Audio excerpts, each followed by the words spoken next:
le poids du passé et l'invitation au présent.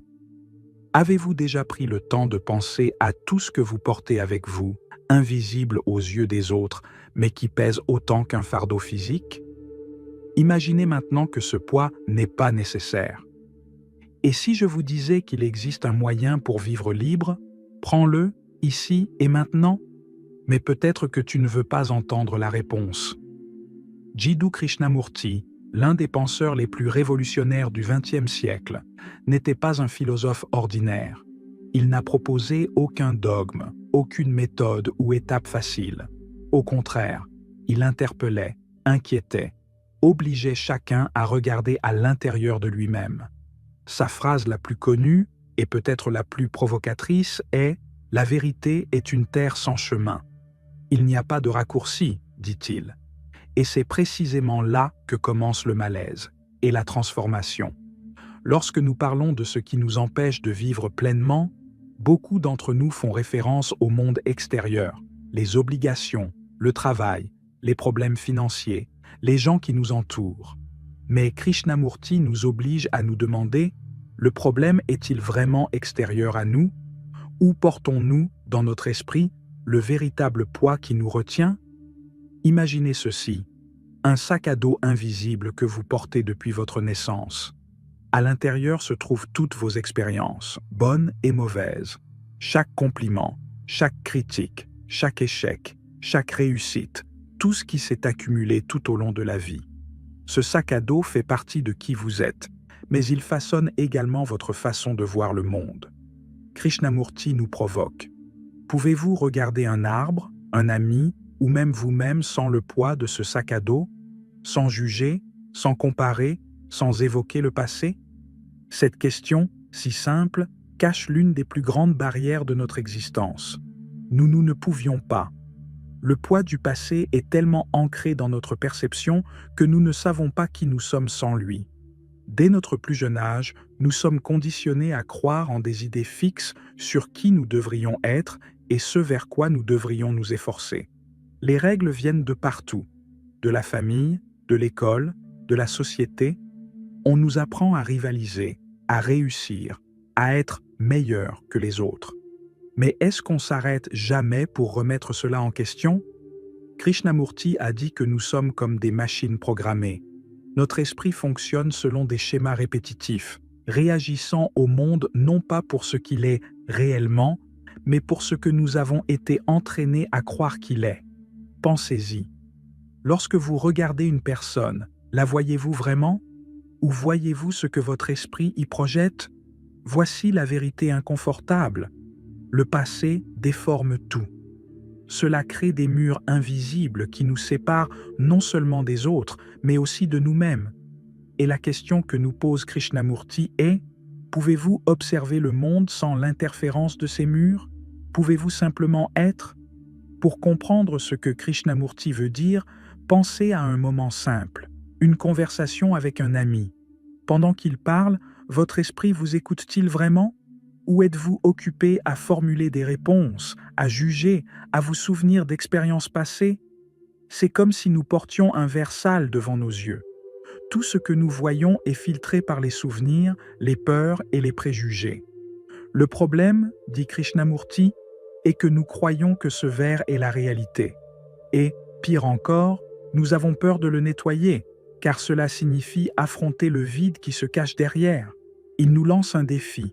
Avez-vous le courage de lâcher votre sac à dos, de lâcher celui que vous croyez être pour découvrir qui vous êtes vraiment?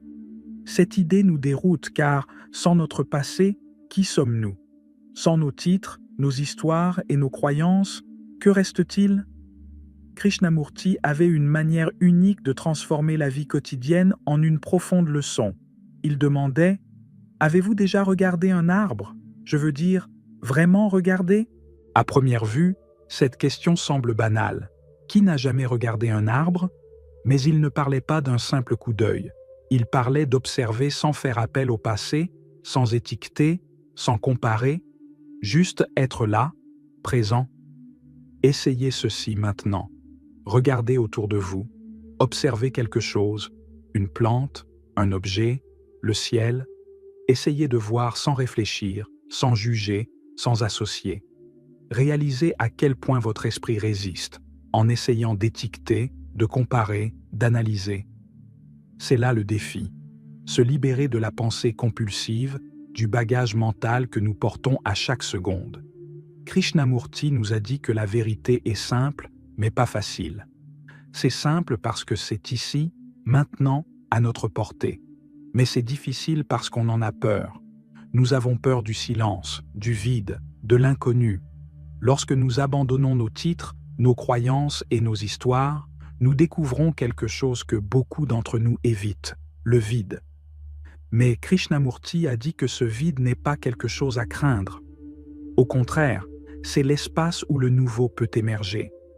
Il regardait les enfants jouer et disait qu'ils possédaient quelque chose que les adultes avaient perdu, la capacité d'être pleinement présent.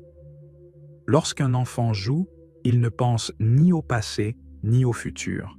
Elle est ici, complètement impliquée. Pouvons-nous récupérer cette qualité, non pas comme un retour à l'enfance, mais comme une libération du temps psychologique qui nous emprisonne? Krishnamurti nous a laissé une question qui fait écho. Si tout ce que vous cherchez est en vous, pourquoi continuez-vous à regarder à l'extérieur? Cette question nous confronte au plus grand paradoxe de l'existence.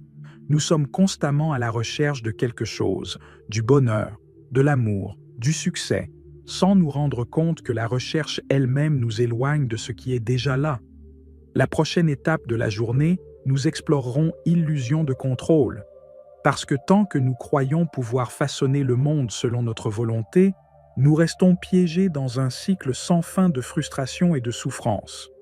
Et si ce qui, selon vous, contrôle votre vie était en réalité la principale source de votre emprisonnement, cette révélation pourrait tout changer, l'illusion du contrôle et la réalité de l'amour. Et si je vous disais que tout ce que vous croyez contrôler dans votre vie n'est rien d'autre qu'une illusion, et que cette illusion non seulement vous trompe, mais est la principale source de votre souffrance? Pensez-y. Qu'est-ce qui est réellement sous votre contrôle? La réponse pourrait complètement changer votre façon de vivre. Nous vivons dans un monde qui valorise le contrôle. Depuis que nous sommes enfants, on nous apprend à croire que plus nous avons de contrôle, plus nous obtiendrons de succès et de bonheur. Contrôler notre temps, contrôler nos émotions, contrôler les autres. Mais en réalité, plus nous essayons de contrôler, plus nous réalisons à quel point tout est hors de notre portée. Krishnamurti nous taquine avec une idée inconfortable. Le contrôle, tant célébré comme une vertu, est en réalité une prison. Il a dit que le désir de contrôler naît de la peur et que la peur est le plus grand ennemi de la liberté. La question qu'il a posée n'était pas avec « nous avons le contrôle », mais pourquoi ressentons-nous un tel besoin de le rechercher? Imaginez-vous dans les embouteillages, en retard pour une réunion importante. Chaque minute qui passe augmente votre anxiété. Vous considérez les voitures devant vous comme des obstacles, quelque chose qui doit être supprimé. Peut-être que vous insultez les autres conducteurs, que vous vous maudissez de ne pas être parti plus tôt, ou même que vous blâmez le système. Maintenant, demandez-vous, que se passe-t-il réellement ici? Vous ne contrôlez pas le trafic, vous ne contrôlez pas les autres pilotes. La seule chose qui est sous votre contrôle, en théorie, est votre réaction à cette situation. Mais malgré cela, il semble impossible de ne pas se laisser dominer par le tourbillon d'émotions négatives. Krishnamurti dirait que le problème ne vient pas du trafic, mais de votre tentative de le contrôler. Ce besoin de façonner le monde selon vos désirs est le germe du conflit. Et le plus curieux, plus vous essayez de contrôler, plus vous réalisez à quel point vous êtes réellement impuissant. Krishnamurti affirmait que le contrôle n'est pas un acte de pouvoir, mais un acte de désespoir. Nous voulons contrôler parce que nous avons peur, peur de perdre, peur d'échouer, peur de l'inconnu. Cette peur nous amène à créer des structures, des règles, des plans. Mais au fond, ces structures ressemblent à des châteaux de sable. Une vague inattendue, une crise, une erreur, un changement soudain, et tout s'effondre. Pensez à une relation amoureuse. Au début, tout semble se dérouler naturellement. Il y a un enchantement, une connexion spontanée. Mais à mesure que le temps passe, la peur surgit. Peur de perdre la personne, peur qu'elle change, peur que vous ne soyez pas assez. Et cette peur commence à se manifester sous forme de contrôle. Vous voulez savoir où se trouve la personne, avec qui elle est, ce qu'elle fait. Non pas parce qu'il n'a pas confiance, mais parce qu'il a peur. Et que se passe-t-il? Ce contrôle, qui devrait protéger la relation, commence à la ronger. L'autre personne se sent étouffée, vous ne vous sentez pas en sécurité et l'amour cède la place au conflit. Krishnamurti a dit que le véritable amour n'existe que là où il n'y a pas de peur. Et là où il y a contrôle, il y a inévitablement peur. Imaginez une mère tenant son nouveau-né dans ses bras. À ce moment-là, l'amour est pur, libre de conditions. Mais à mesure que l'enfant grandit, la peur commence à apparaître. Peur que quelque chose lui arrive, peur qu'elle fasse des erreurs, peur que le monde soit cruel. Pour protéger l'enfant, la mère essaie de contrôler, décider avec qui elle doit s'identifier, quel chemin elle doit suivre, comment elle doit se comporter. Et même si cela vient d'un lieu d'amour, cet amour est déformé par la peur. Cette dynamique ne se produit pas seulement dans les relations personnelles, mais aussi dans nos relations avec le monde. Nous essayons de contrôler tout ce qui nous entoure, le temps, la nature, les autres, mais ce faisant, nous nous déconnectons du flux naturel de la vie. Krishnamurti nous a prévenu que l'esprit conditionné est le plus grand ennemi de la liberté. Elle est programmée pour vouloir contrôler, pour rechercher la sécurité dans un monde qui, par nature, est incertain. Essayez un moment simple. Asseyez-vous en silence et essayez de ne penser à rien. Vous remarquerez que votre esprit commence immédiatement à générer des pensées. Ils vont et viennent, comme des nuages dans le ciel. Plus vous essayez d'apprivoiser votre esprit, plus ce flux devient chaotique. Et c'est exactement ce qui arrive dans la vie. Notre tentative de contrôle crée encore plus de désordre. Krishnamurti a dit que la véritable liberté ne peut survenir que lorsque nous cessons de lutter contre ce qui est et apprenons à observer. Imaginez une feuille tombant d'un arbre. Elle ne cherche pas à résister au vent. Elle ne cherche pas à contrôler son mouvement. Il coule simplement, laissant la nature suivre son cours. Maintenant, réfléchissez à ce que ce serait si vous pouviez vivre ainsi. Acceptez le moment présent, sans le combattre, sans essayer de le modeler selon votre désir. Krishnamurti ne suggérait pas que nous devenions passifs ou indifférents, mais que nous abandonnions l'effort constant de contrôle. Il croyait que lorsque nous cessons de résister, quelque chose d'extraordinaire se produit. Nous vivons la vie dans sa totalité. Pour Krishnamurti, le contraire du contrôle n'est pas le chaos, mais l'amour. Mais pas l'amour tel que le monde le définit, plein d'attentes et de conditions. Il parlait d'un amour qui naît lorsque le jeu disparaît, quand il n'y aura plus de barrière entre toi et les autres, entre toi et le monde. Il a dit « L'amour n'existe que là où il n'y a pas de peur ». Et cela nous amène à une question puissante. Comment pouvons-nous vraiment aimer sans avoir besoin de contrôler, de protéger, de posséder? Voici une invitation. Prenez un moment dans votre journée pour remarquer ce que vous essayez de contrôler. Cela peut être une situation, une personne ou même vos propres émotions. Demandez-vous, pourquoi est-ce que je ressens un tel besoin de contrôle? De quoi ai-je peur? Et puis, essayez de lâcher prise. Juste un instant, permettez aux choses d'être telles qu'elles sont. Remarquez à quel point ce simple changement peut apporter un sentiment de soulagement et de liberté. Krishnamurti nous a laissé une idée qui remet en question tout ce en quoi nous croyons. Le contrôle n'est pas le pouvoir. Le contrôle est une forme de peur, et l'amour ne peut s'épanouir que dans la liberté. Dans la prochaine étape de ce voyage, nous explorerons quelque chose d'encore plus profond. Comment la peur, cette force invisible, nous enferme dans un cycle de souffrance. Et surtout, comment en faire un allié pour la liberté. Êtes-vous prêt à regarder directement ce qui vous fait le plus peur? C'est le seul moyen de vous libérer. Dans la prochaine vidéo, nous explorerons comment affronter la peur peut changer votre vie pour toujours. Si ce message a touché quelque chose en vous, il est temps d'agir. Abonnez-vous à la chaîne et activez la cloche pour continuer ce voyage de transformation et de connaissance de soi. Aimez cette vidéo pour qu'elle touche plus de personnes et partagez-la avec quelqu'un qui a besoin d'entendre ce message aujourd'hui. Le changement commence en chacun de nous, et ensemble, nous pouvons créer une vie et un monde plus libres, plus authentiques et plus connectés. Acceptez-vous cette invitation? La peur comme obstacle à la liberté. Que feriez-vous si vous n'aviez pas peur?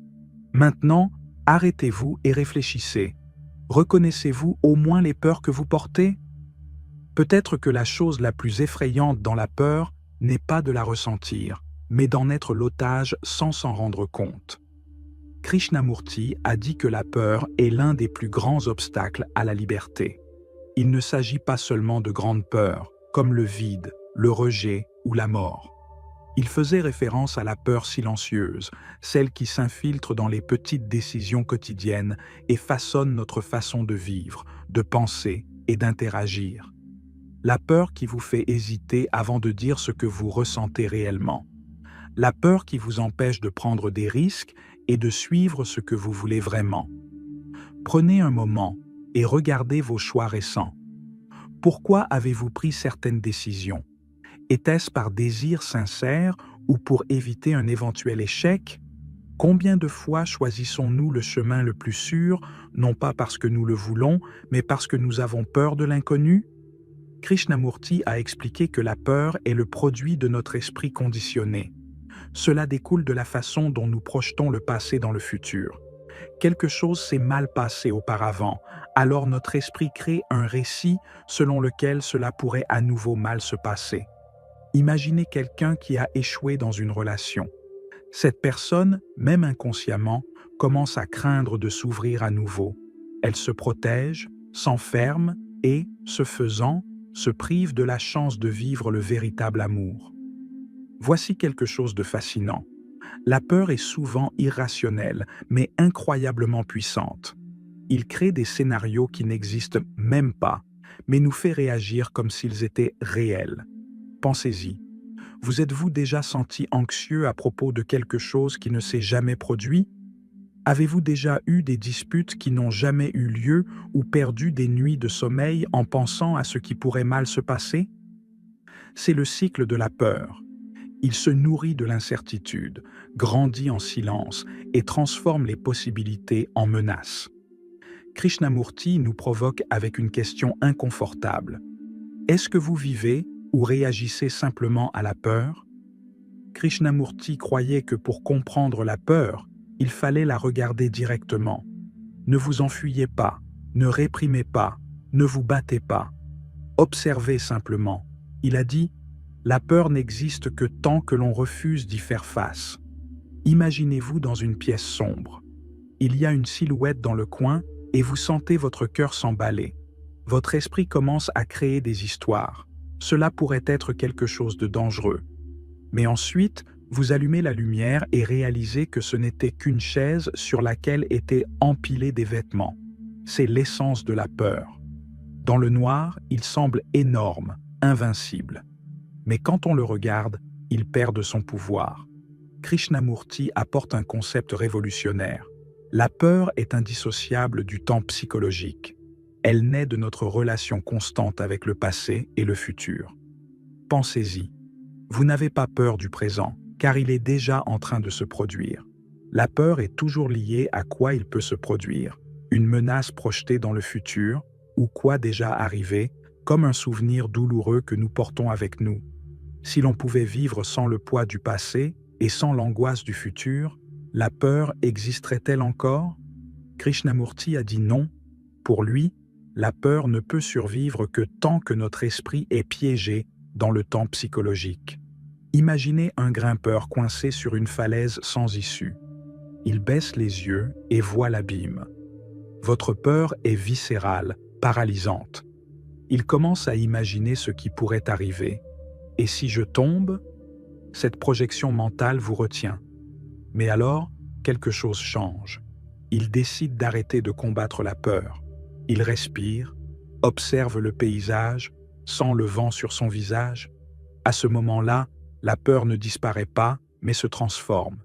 Il cesse d'être un ennemi et devient une alerte, quelque chose qui vous permet de rester concentré sur le moment présent. C'est l'invitation de Krishnamurti. Transformer la peur d'un tyran en allié. Il ne s'agit pas de l'éliminer, mais de le comprendre et de l'utiliser comme signe d'être présent. Voici maintenant quelque chose de curieux. La peur et le contrôle sont étroitement liés. Plus nous ressentons de peur, plus nous essayons de contrôler. Et plus nous essayons de contrôler, plus nous réalisons à quel point nous avons peu de contrôle. Cela crée un cercle vicieux. Par exemple, pensez à quelqu'un qui a peur d'échouer. Pour éviter ce sentiment, elle planifie chaque détail de sa vie, évitant à tout prix les risques. Mais ce faisant, il se rend compte qu'il ne peut pas tout contrôler. Et cette perception alimente encore plus la peur. Krishnamurti a dit que la seule façon de briser ce cycle est d'abandonner le désir de contrôle. Accepter l'inconnu, l'imprévisible, l'impermanent, cela demande du courage, mais c'est aussi libérateur. Voici une question inconfortable. La peur, au fond, n'est-elle pas une manière de s'éviter? Lorsque nous avons peur d'échouer, n'évitons-nous pas en réalité de regarder notre propre insécurité?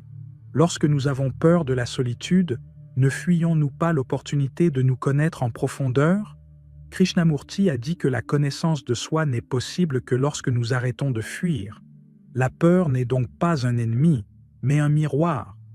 Cela reflète les parties de nous que nous ne comprenons pas encore. Et si, au lieu de combattre votre peur, vous l'acceptiez simplement? Fermez les yeux un instant. Pensez à quelque chose qui vous fait peur. Maintenant, au lieu de repousser cette pensée, invitez-la à rester. Remarquez comment cela se manifeste dans votre corps, comment votre esprit réagit. Vous remarquez? La peur est comme une vague. Il grandit, culmine, mais finit par reculer. Quand on le regarde sans lui résister, il perd de sa force.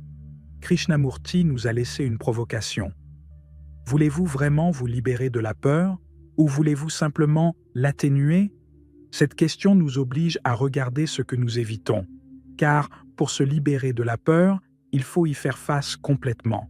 Dans la prochaine étape de ce voyage, nous explorerons le plus grand paradoxe de tous.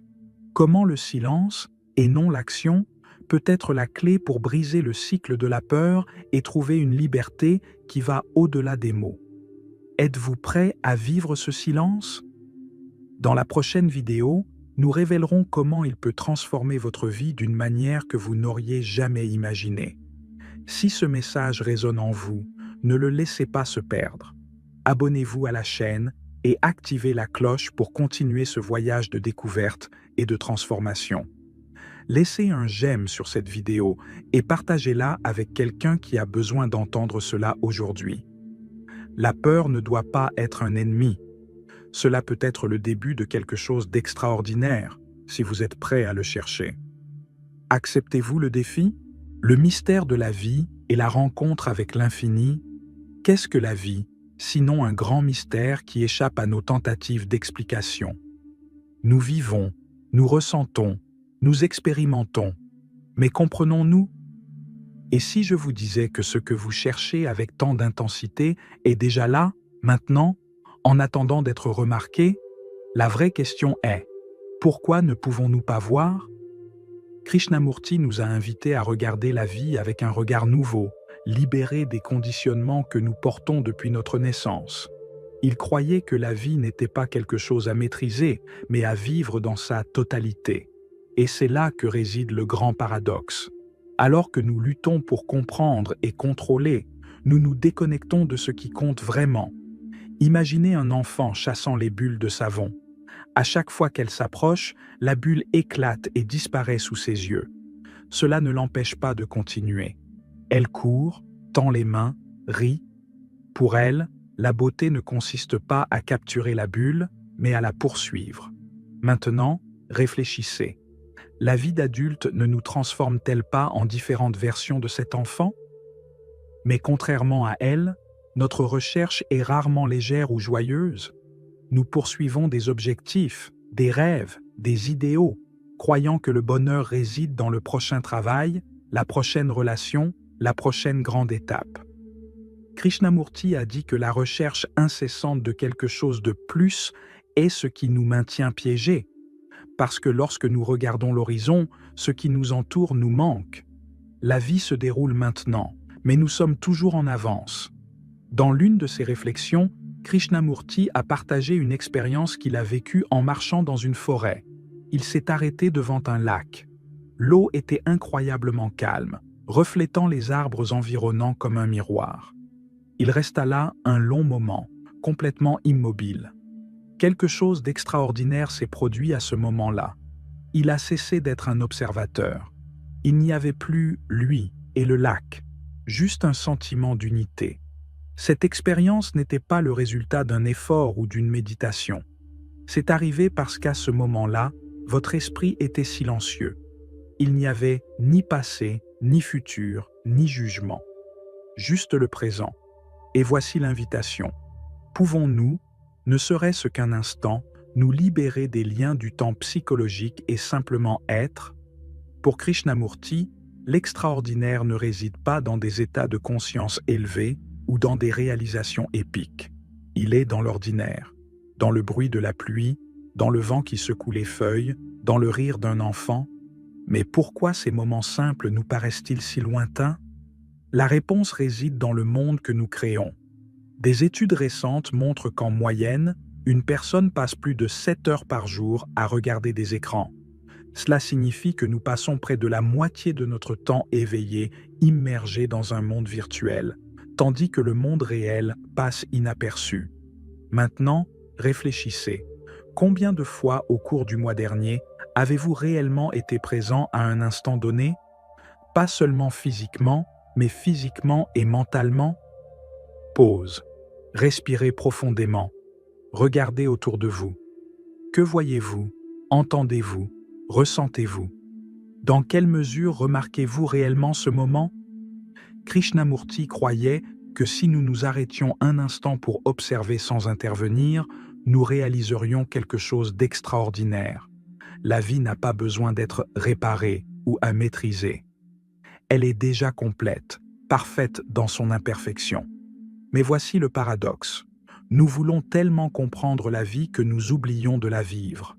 Un jeune homme a demandé un jour à Krishnamurti comment trouver un sens à la vie.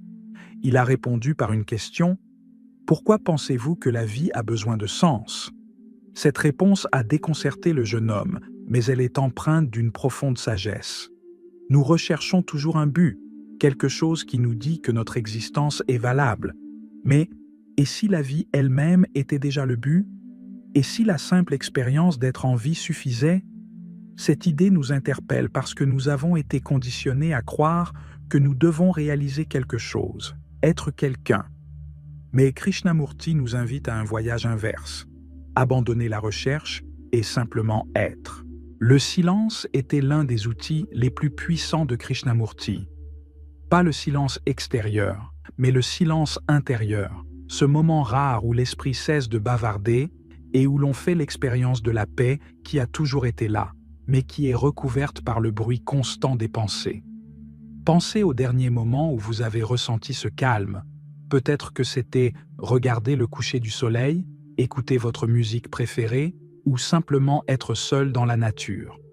À cet instant, le temps a semblé s'arrêter et vous avez ressenti une connexion avec quelque chose de plus grand que vous-même.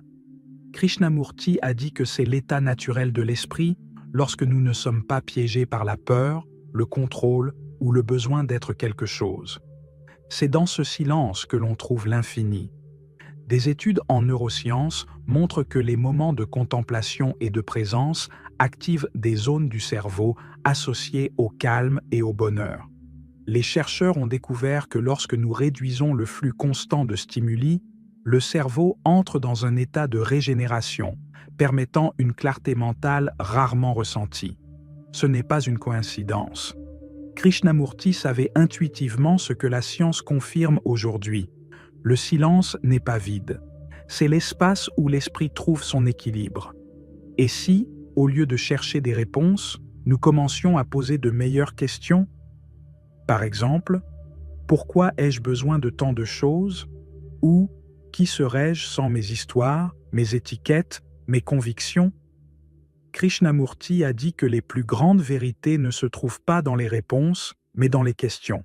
Parce que demander, c'est ouvrir l'espace. Répondre, c'est fermer. Si la vie n'a pas besoin d'être comprise, mais vécue, qu'attendons-nous pour commencer? Préparez-vous à découvrir quelque chose qui pourrait complètement changer la façon dont vous vous voyez et percevez le monde qui vous entoure. La vie n'attend pas, et le moment est venu de commencer à le vivre pleinement. Êtes-vous prêt à franchir cette étape? Si tel est le cas, la prochaine partie vous fera franchir cette prochaine étape en vous apprenant à vivre et à aimer sans peur. Le dernier héritage, vivre, c'est aimer sans peur. Et si tout ce dont nous avons discuté jusqu'à présent, la peur, le contrôle, le silence et la recherche de sens, n'était que le prélude à quelque chose d'encore plus grand? Quelque chose de si simple, mais si transformateur, qu'il pourrait complètement changer la façon dont nous vivons. Vivez-vous? Qu'est-ce que cela signifie, après tout, de vivre sans peur? Krishnamurti, dans les dernières années de sa vie, a laissé une invitation qui résonne encore aujourd'hui. Il ne nous a pas proposé de réponse toute faite, mais une provocation. Regarder à l'intérieur et découvrir, par nous-mêmes, ce que signifie être libre. Pas la liberté superficielle de faire ce que vous voulez, mais la liberté de vivre sans les entraves de la peur, de l'ego et des attentes. Cette liberté n'est pas quelque chose à réaliser dans le futur. Il est disponible ici, maintenant, au moment présent. Mais pour le vivre, nous devons être prêts à abandonner le poids que nous portons et à nous ouvrir à l'inconnu. Krishnamurti a dit que le véritable amour n'existe que lorsque le je n'est pas présent. Cette phrase, si simple, porte une profondeur qui défie notre compréhension habituelle. Pour lui, tant que nous sommes enfermés dans le désir, la peur et la comparaison, ce que nous appelons l'amour n'est rien d'autre que la possession, la dépendance ou le besoin.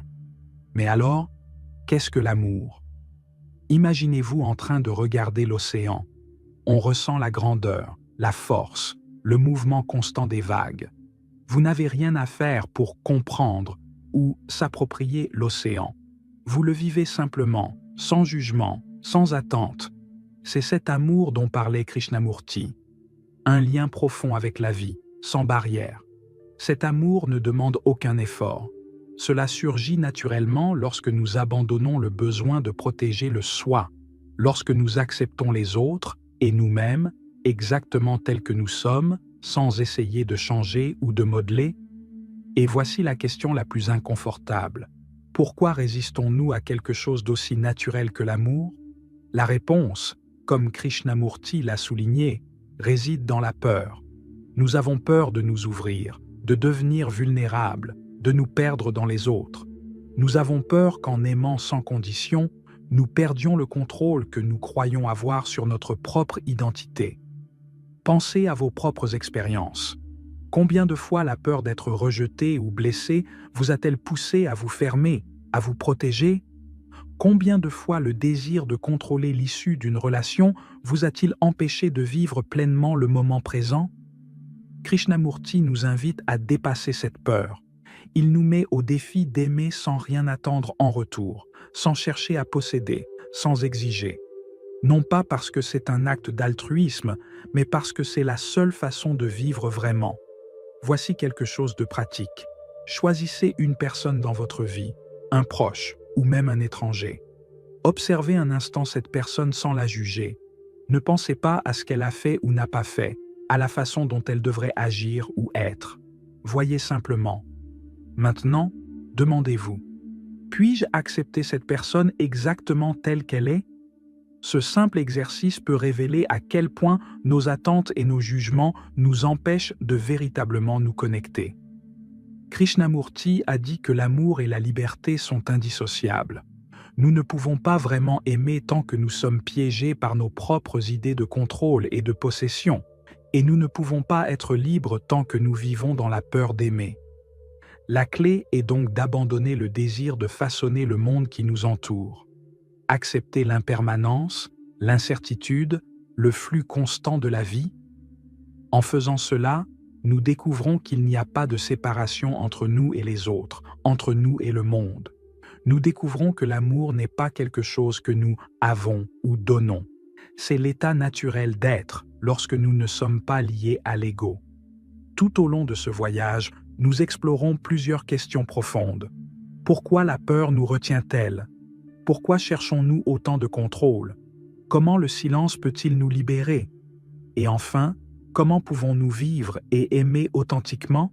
La réponse, comme l'a dit Krishnamurti, ne consiste pas à suivre une méthode ou à accumuler des connaissances.